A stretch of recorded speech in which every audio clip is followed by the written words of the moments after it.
Gather around. It's time for the show to begin. Ladies and gentlemen, this is...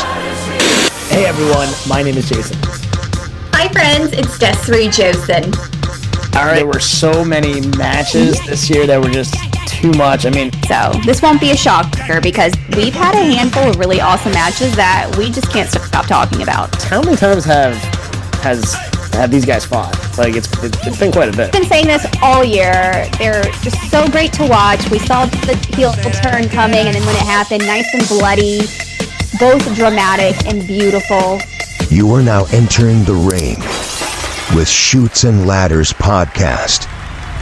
Here are your hosts, Desiree and Jason. And, Shoots and Ladders. The last time is now. What's going on, everyone? My name is Jason. Hi friends, it's Desiree Josen. All right, John Cena, the face of WWE for over 20 years, the 17th-time world champion, and the definition of hustle, loyalty, and respect, is nearing the end of his in-ring career. So now we're counting down the 5 opponents who John Cena should face in his final match. We're going to count this down. Des, what are your initial thoughts? This guessing game is really, really fun. I have mixed feelings about this tournament, but it's going to keep us on our toes because I love the fact that it's going to be people from the past, current, and really basically from any promotion. So it looks like it's going to be John Cena's choice at the end. So this is going to be so much fun, but this will be... I'm curious to see how you picked your guys. I definitely had some fun. That's for sure. You're going to see some guys in this list and you're like, wait, what? But you know what? That's what makes this countdown fun. Mm-hmm. All right. That being said, Des, who starts off your countdown number 5? Okay, so I'm going to pull a U and cheat a little bit. So number 5 is going to be like my wild cards of just random people where I'm like, oh, I wouldn't hate it, but it's most likely not going to happen. And I have a couple. It's Dominic Mysterio. And reason why is just because Cena is just the type to want to put over new talent. And just because of his history with Rey Mysterio, and now, here comes Dom stepping up, I think that would be fun to see, especially, you know what? I don't think Cena's ever held the IC title, has he? So who knows? They could go after that. I don't know. Another one would be LA Knight, because he's kind of up in the air right now, and who knows, so since he didn't have a world title push, maybe he'll get a little spotlight with Cena. I don't know, but like I said, these are wild cards, so that's why they're at the bottom. So that's where I'm at. All right, I love it. And speaking of wild cards, I kind of went a little bit crazy. I think this would be fun, even if they don't win the tournament. I think it'd be fun just for these guys to be part of the tournament, just so the crowd will erupt. Now, my number 5 is Rob Van Dam. Yeah. And this is actually one of the more underrated rivalries. Obviously, the one-night stand match was epic. It definitely they were able to kind of cross over WWE into ECW for real. That was actually a phenomenal match. The ending of that match was amazing as well. So to kind of kick this back to 2006, that would be a lot of fun. And I was going to have my ECW guy on there. So yeah, number 5, RVD. You couldn't resist. Of course not. All right, Des. Who's coming in number 4 for you? Okay, speaking of new talent and putting people over, not necessarily new, but getting them ready for the future, Braun Breaker. If anyone on this roster that they're going to elevate and John Cena is going to pick, I feel like of the newer guys, it's not going to be anyone from NXT. I really see Braun Breaker just because in the future, we definitely know he's going to be a main event guy. Look at him. He's a star. So, and it'll be fun to see, young and old, and just hit him with some spears and put on a damn good show. It'll be a good physical match. So I wouldn't hate it if it was Braun Breaker. That's a very solid choice, and if Braun Breaker would have won that match, that actually would obviously add an extra notch to his cap. So I think that would actually be a good choice. That'd actually be very strategic. Yeah. All right, my number 4. I'm going Edge. And I think this would be this would be awesome. I mean, Edge has actually kind of said that his greatest rivalry in WWE was John Cena. He's really not doing much in AEW. I think it would be absolutely unforgettable if he came in. The crowd will go nuts. And if they were to kind of arc this storyline all these years later for his final match, that would just set things off. 100%. Great choice. Thank you. All right, Des, let's move on to your number 3 midway to the countdown. You think you know him. It's Edge.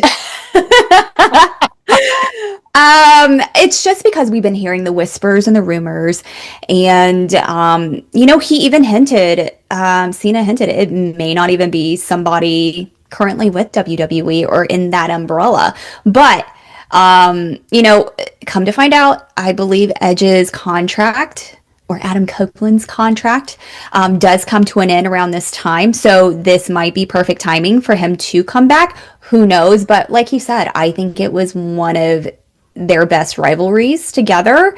It'll be very nostalgic. And I wouldn't hate it if he surprised us with that final match. It would be awesome. Listen, we didn't see each other's list. The fact that both of us put this down, let's make this happen, because wow, that would be fun. Let's do it. All right, my number 3, and I think this would be just interesting. And I know they fought before, but I'm going Roman Reigns. Oh, yeah. And I say that because, look, obviously Cena's going to transition to acting. I've actually kind of called it. I think Roman Reigns eventually go that route also, which all power to him if he does. I think it would be kind of cool, the fact that both these guys were both at their peaks. I know they fought a couple times, but you know what? Because I think at this point, I mean, Roman Reigns is kind of a part-time guy too, so it would almost be kind of ironic if they kind of paired these guys together. And if they actually had this match, Cena could actually win because, again, it's not like Roman's trying to continue to steamroll anymore. He's kind of coming in and out for certain storylines. So I think this would actually be kind of fun. That's really great thinking. Roman was in my head as somebody. I was like, yeah, why not? And that makes perfect sense, the fact that there's nothing to lose. Yeah, exactly. It would symbolize WWE's transition better than anything else. That's what I think. All right, Des, who's your number 2? This is just thinking as maybe what creative is thinking. I'm going with Cody just because it would be a passing of the torch, because Cody has now, I guess, solidified his position as like the new face of the company. He is the good guy, the superhero, just like John Cena. So to me, even though they've already had their rivalry in their matches, I feel like they could potentially set this up again and be like one final good guy show, and this be it. I know it'd be... It may be predictable, it could be boring, but it wouldn't be terrible. So that's what I'm thinking. Maybe they may pull that. And even though he doesn't need to be elevated or put over, this will put him at another status of what Cody could be compared to John Cena. No, and I actually thought about that. The only reason why I didn't put that on my list is because they kind of already fought twice. I think a third time, I don't know how much that would move the needle one way or the other. So I left that off on purpose. But it would be kind of interesting if Cena were to fight Cody, win the title, and that would be his final match. He'd be an 18-time champion. So someone else had to chase that record, which would be funny. Yeah. All right, my number 2, The Rock. He was on my list before. Look, the rivalry transcended wrestling and became global pop culture. Both men went from WWE icons to Hollywood megastars. The franchise versus the people's champion. Again, I went to that WrestleMania. The fact that they set up a storyline literally a year before, I don't think they've done that since, and it was so special. I remember people that didn't like wrestling were so into that particular match and that rivalry. Mm-hmm. They said it was once in a lifetime, but the real final encounter would be the end of an era. Everyone who grew up on both of them would just be so special for everyone. So, yeah, I think that'd be fun. The Rock has actually been vocal. He's been in a couple of recent interviews, and people are asking everybody, who do you think John Cena's final opponent should be? And when The Rock is interviewed, he is completely set on himself. And he was like, me, why not? And I don't hate, I agree. I mean, why not? I mean, it's two icons. Yeah. So Hey, surprise us. All right, Des, this is it. Number one, who should John Cena face in this final match? I think I already know the answer. I think everybody knows who I want, and I don't care if anyone disagrees or whatever. It is Randy Orton. Those two deserved so much better than the match that they had a few months ago. They have a history. They were in OVW together. They were part of Ruthless Aggression. They have grown up together and completely evolved. And there's so much respect. There's a brotherhood. I feel like this is the best thing that they could do. And I would hope that Cena would want the same thing with, a really good friend to end his career and finish off. And just knowing that Randy's right behind him in a couple of years. But why not? Come on, let's see another RKO. Let's do it. And my number one, Randy Orton. Yeah. Cena's greatest rival, the man who defined the Ruthless Aggression era alongside him. The two veterans near the end of their journeys, finally closing a chapter on a 20-year rivalry that shaped modern WWE. We've been saying this. They carried WWE for quite some time. This would be a respectful, hard-hitting classic that ends with a handshake. The true end of an era. I mean, they debuted together, carried WWE through their toughest years, and redefined the modern main event. So, Cena versus Orton one last time is how you should close the book. So, I'm very on board with you, Des. Yeah, it's just pure nostalgia. It's gonna be it would be such a fantastic match if we got those two together one more time. That's all I want. One more time. For sure. All right, and that being said, Des, what are your final thoughts?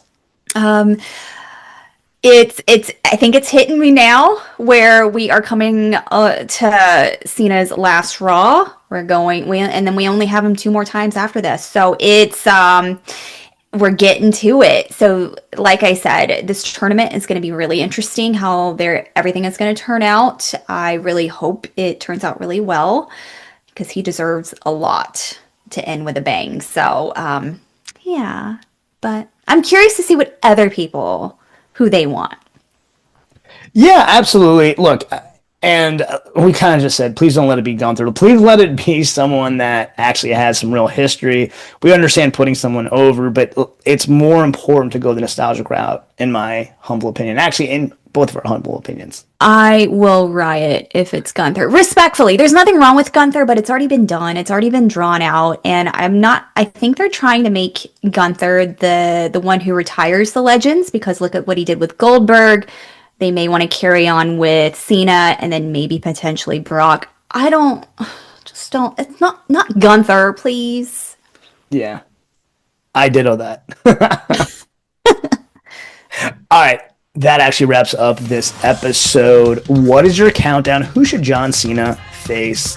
Please shoot us a DM at the Shoots and Ladders. And like always, please like, share, and subscribe both on YouTube and Spotify. Once again, my name is Jason. I'm Desiree Josen. All right. Until next time, have a blessed day and a blessed week. Have a great week. Bye, friends. This has been Shoots and Ladders. Follow us for more content.